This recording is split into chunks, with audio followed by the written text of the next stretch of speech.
let me crack on with my first top tip for small businesses. This is all about defining your brand identity, right? You need to understand who you are and what you represent, right? Now, what is included within your brand identity? Well, we're thinking about things like your brand values. Yeah, I refer to this as the DNA, the very heart of your business. It really should be what drives you and makes you tick. We can then go on to things like tone of voice, how you want to be perceived. We all know perception is reality, and we've all experienced when things aren't represented like they should be. You can also include in this things like USP, your unique selling proposition or point or product or any other P that you want to include.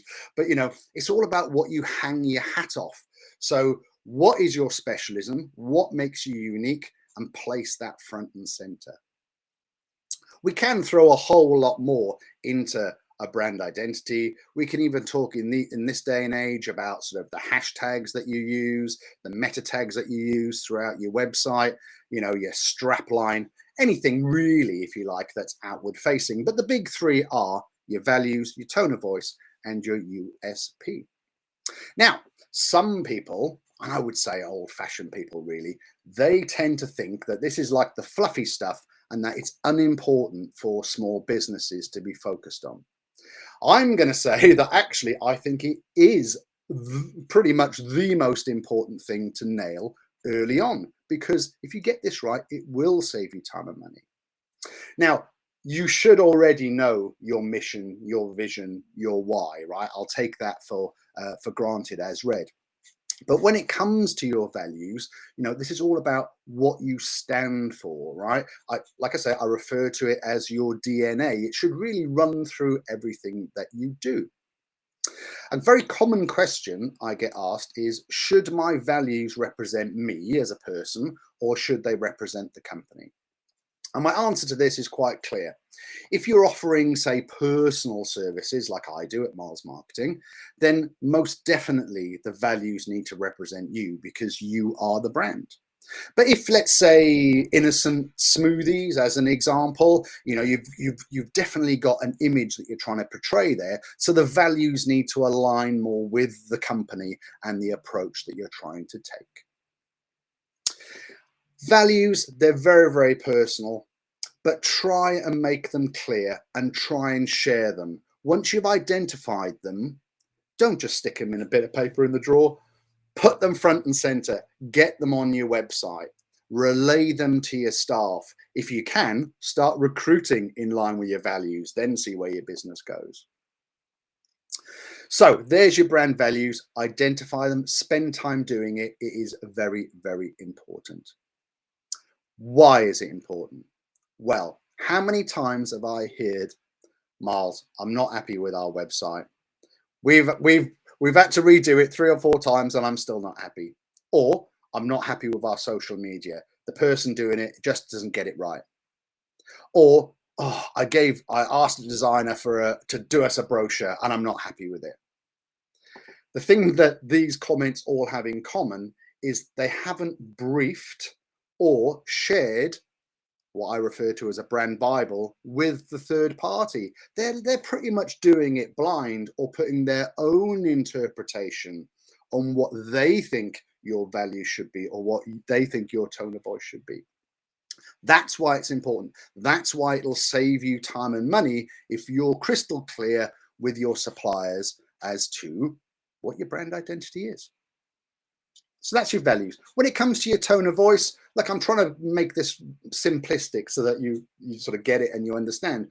But even if you just identify 3 things that are you and then 3 things that are not you, that's just as important to someone who's trying to create a piece of marketing for you.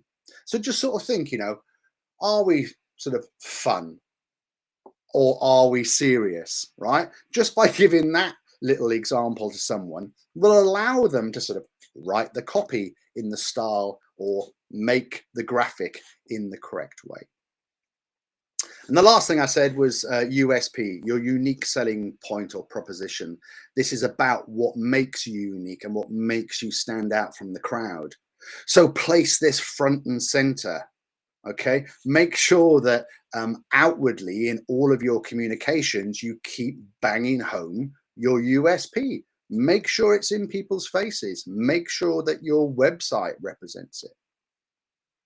So another sort of example, if you like, as to why these things are important.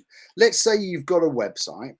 Let's say that you're a family business and you hold that family value really sort of close to your heart. Does your website represent those family values? You know, has it got a picture of the family or the team on it? Or does it have generic stock shots that look sort of a little bit corporate and not represent you in the right way? So I hope you sort of understand there that what I'm trying to get across is that spend the time identifying who you are, and then not only for the third parties, but also for the people that work within your organization, they get a real sense of what you stand for and how you want to be perceived. I try and pull this together for my clients in what I call a brand Bible. You can keep adding lots of different stuff to this, including tip number 2, know your customer or your target market. Okay, so again, this applies to everybody. How well, and I don't mean like personally shake their hand, but how much do you know about your target market? Your prime target market is what I'm talking about. Some people I talk to say, well, everyone's my customer, Miles. And I'm like, well, great. I'm glad that everyone can buy into your product or service, but let's try and hone things down. Let's look at what the vast majority of your customers, or who the vast majority of your customers are. And then let's go about targeting them. I'd sort of refer to this as, let's keep selling your best sellers, right? We know that there's a vast majority of customers who are buying your product, so let's go after them as they're the easiest sort of I didn't want to say the low hanging fruit. If you're playing buzzword bingo, then I've just said it. So, you know, you don't have to just have one target market. You can have lots of different target markets, but I would suggest start off with a primary and secondary target market. Get granular when you're doing this, okay? A few years ago, let's say pre the boom of the internet, we had very sort of vague avatars of our target market. Now it's so important to go granular and go deep with exactly who your customers are. And why do I say this? Well, when it comes to the algorithms online, we can now be very specific in who we're trying to reach with, for example, let's say a PPC campaign, Facebook as an example. So we don't just, we're not going to be general, we're going to be quite sort of honed. So we're going to say they are female, they are 25 to 35, they are single, or they're married, or they've got kids, or they drive a particular car, or they don't drive at all, or they read a particular newspaper, or they consume a certain social media, or they buy a particular paper, so on and so forth. Try and create or expand the customer avatar. There we are, there's another one for your buzzword bingo. Try and sort of build out this avatar as detailed as possible, because you give that information along with your brand identity to a specialist, and they can really hone down and start to make their advertising appeal to who you want it to. Now, I'm going to talk a little bit about vanity here. Try your best not to get caught up trying to attract the vanity customer, right? And I'm talking about the customer that finds you organically because you've done your SEO right, or finds you through your social media, never met you before. These are the vanity customers. They're pretty much like unicorns. I mean, I'm not saying that they don't exist, but they are pretty rare, okay?